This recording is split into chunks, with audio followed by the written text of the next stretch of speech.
going to tell you a little bit more about my Chinese class.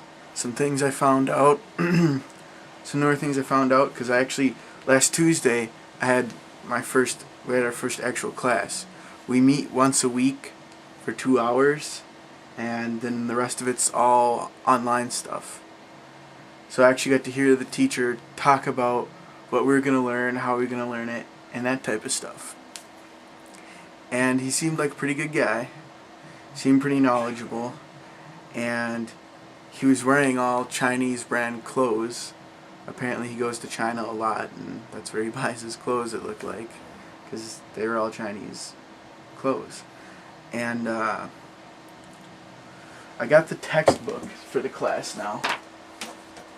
I'll show it to you. It's called Chinese Link. 中文天地 Chinese Link. So this is the textbook, and I'll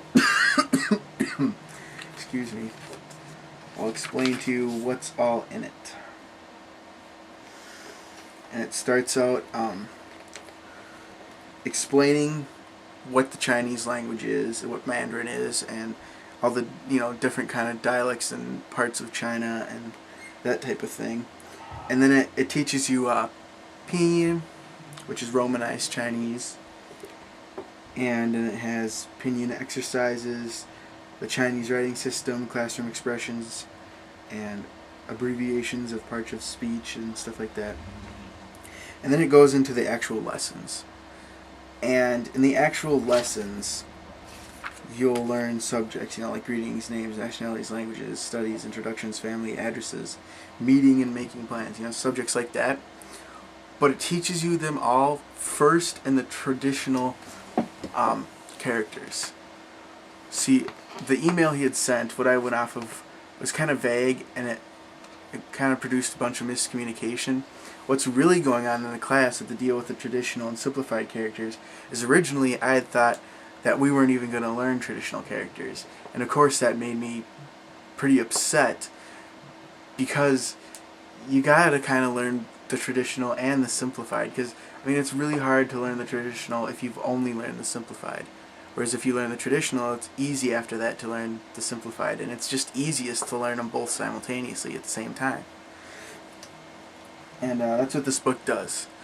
What we were actually doing in the class is learning the traditional first, learning the characters traditional, how to write them handwritten, and how to type them. And then after the teacher knows that we can do the traditional characters, then from that point on, we use just simplified, because he knows we can already do it. So I really agreed with that, and I thought that was perfect. That's what I would do if I was the teacher.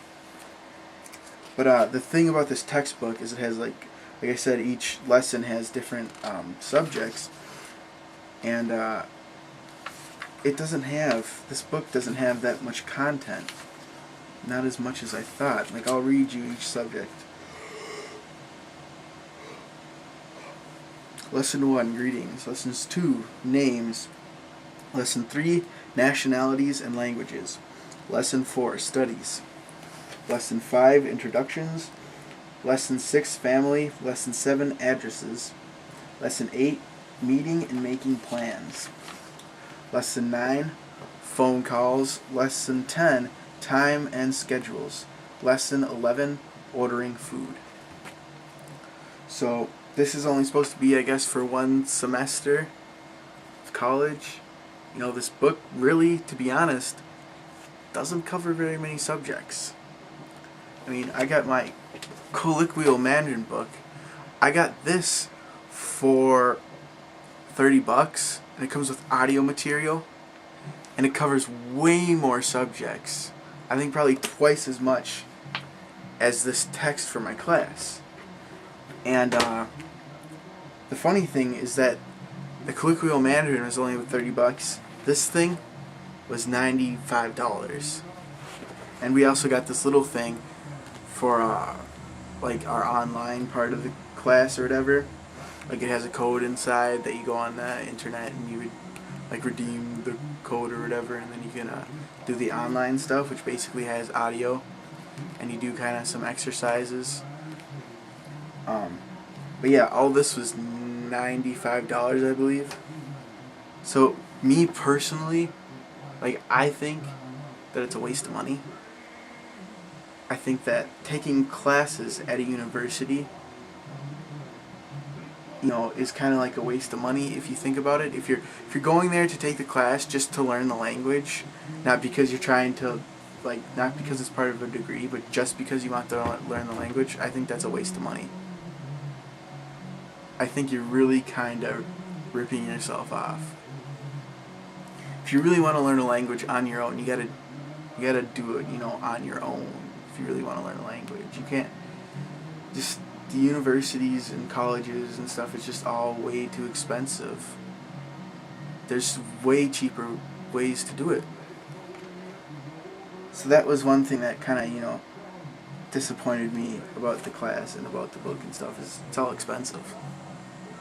And is it really worth it? It's hard to say.